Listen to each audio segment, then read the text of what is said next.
We have to tell him about Lauren. We're taking that to the grave. What do you want, Tariq? I want the truth. One of the many realizations that Tariq St. Patrick is now coming to is how unforgiving the game is, but yet he continues to push himself deeper into the game.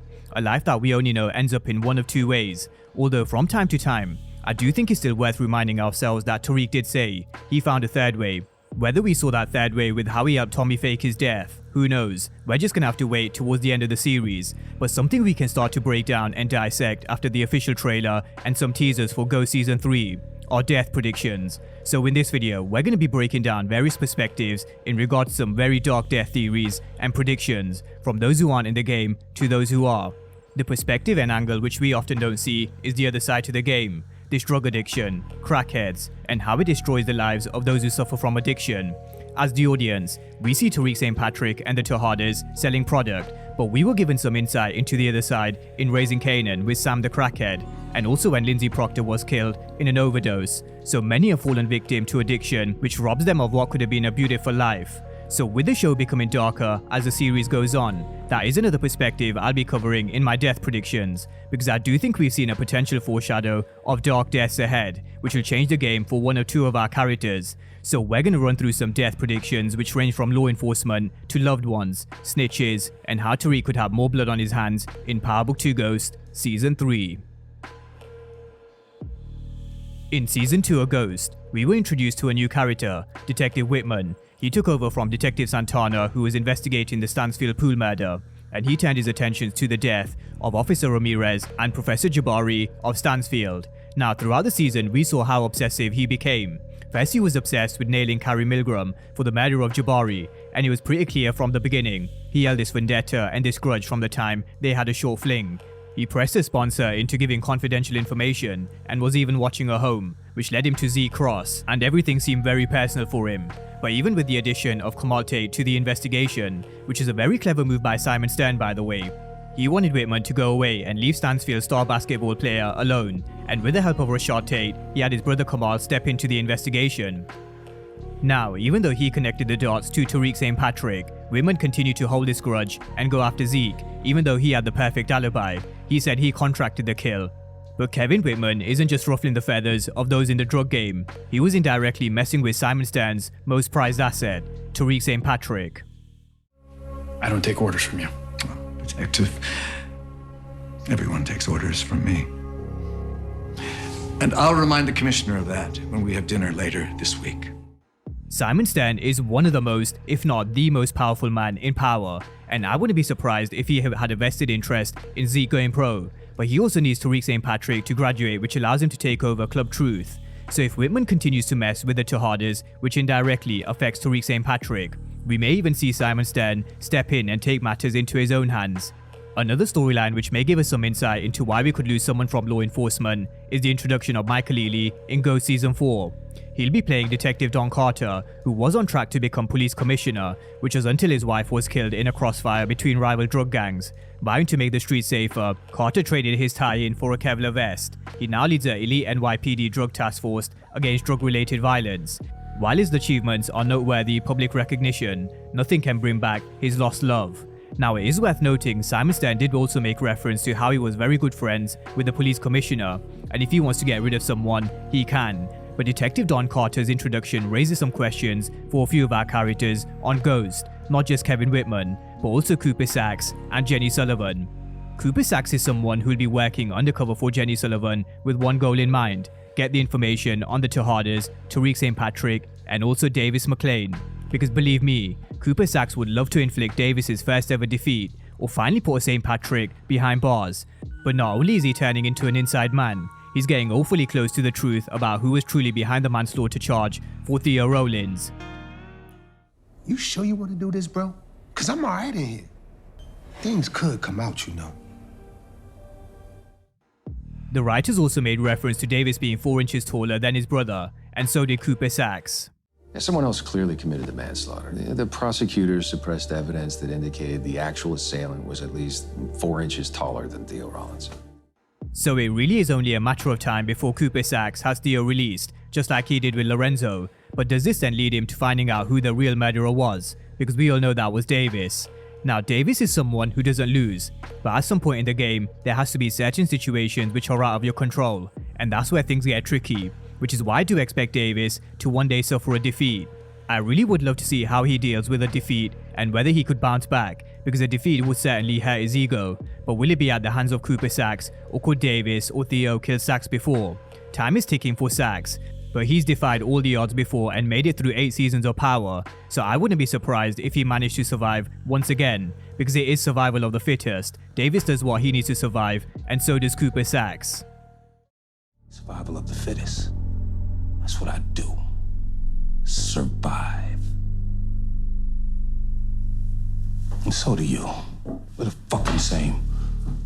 As we talk about time ticking for Cooper Saxe, time is something that unfortunately doesn't seem to be on Theo's side. Davis, I talked to the doctor, and the news isn't good, little bro. So regardless of whether Saxe manages to free Theo or not, when we were first introduced to Davis's brother, they hinted at him taking medication. Fast forward to the end of the season, he said that he spoke to the doctor and the news wasn't good. Now, we're not sure what kind of illness or condition Theo has, but he said it's not looking good, and he'd rather die in prison than Davis take his place. So it seems like Theo is someone who's accepted his fate, and therefore he seems like he may be a death in season 3 regardless of what happens. But the question is, does he take Saxe with him? These are two characters that go hand in hand. So coming back around to Davis's first defeat, maybe that defeat doesn't have to be in law. What if that defeat is him losing his brother as soon as he's released? The guilt has been eating Davis up for a long time, especially because they could have been sitting on the opposite sides of the chairs in this prison visiting area. So this story with Davis, Saxe and Theo definitely has a few elements we need to consider. Theo's condition, Saxe piecing the puzzle together, and how far is Davis willing to go to win, because it is survival of the fittest. Now I think something we'll begin to realize is how Power Book 2 Ghost gets darker as the seasons go on, and as characters get deeper into the game, and one character whose time has come is Raising Weston. But it's not Braden who's on my death predictions for season 3, although the same can't be said about both his brother Trace Weston and Rebecca Weston. Many may be thinking, where did I get Becca from? But there was a subtle hint in season 2, episode 7, Braden's sister will be joining Stansfield. Gross. Becca, slow down on the wine. These people will decide if you get into Stansfield. LOL, Mom. The endowment already did that. Can you talk to I could overdose on the stage for all they care. So it seems that Rebecca Weston's place at Stansfield is already set. But what else did she say? She can overdose on the stage for all they care. So let's just revisit one of the most darkest moments in Power. One of the many side plots in Power was how Joe Proctor was having custody issues over Elisa Marie with his ex-wife, Lindsay Proctor, who was a former addict, albeit she went to rehab and became sober with hopes to renew her law license. Knowing that Elisa Marie would never be safe with Lindsay, Proctor pushed her into taking drugs once again, after he gave her a letter which suggested she failed the bar, along with showing her an engagement ring for a new love interest. Now this eventually led to her escape, drugs. She was scrounging around like an addict for that hit, but this time overdosing and killing herself while Proctor watched on.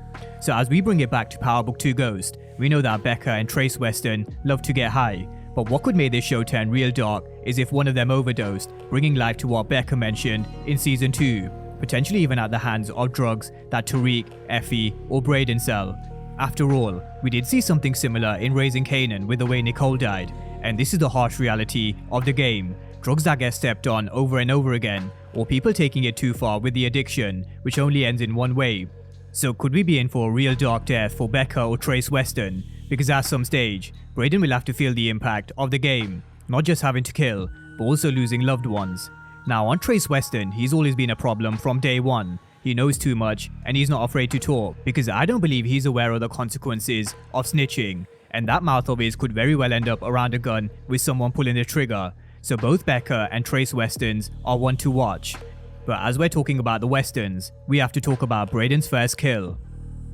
Braden is a character who's turning darker and darker as the series progresses, and the trailer shows he's gonna have some difficult decisions to make. So far he's passed every single test put in front of him in terms of the street game. He's shown us he has what it takes on the corners. He joined Kane on a few various licks, helped him move a dead body, and put the reputation of the Western name on the line when he took the fall for course correct. But Braden will no doubt be plunged deeper into the game, and this is the season to step up and show us what he's made of. At the end of season 2, he never pulled the trigger on Lauren.